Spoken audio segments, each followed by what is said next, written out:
9th March. இன்றைக்கி ஏசப்பா நம்மளை பார்த்து என்ன சொல்கிறாங்கன்னா, பிரயோஜனம்.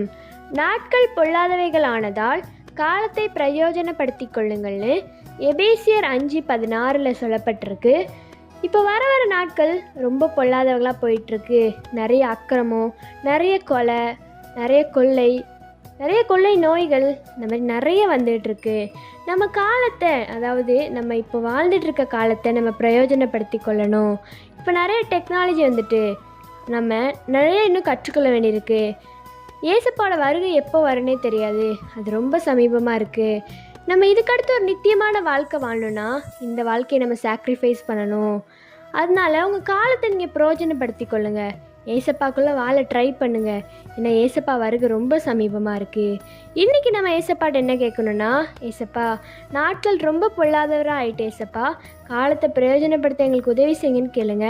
ஏசப்பா உங்களுக்கு உதவி செஞ்சு அதுலேருந்து ஏசப்பா உங்களை மீட்டுக்கொள்வாங்க. பை ட்ரூத் ஆஃப் மெல்ஷி, ஹாவ் அ கிரேட் டே.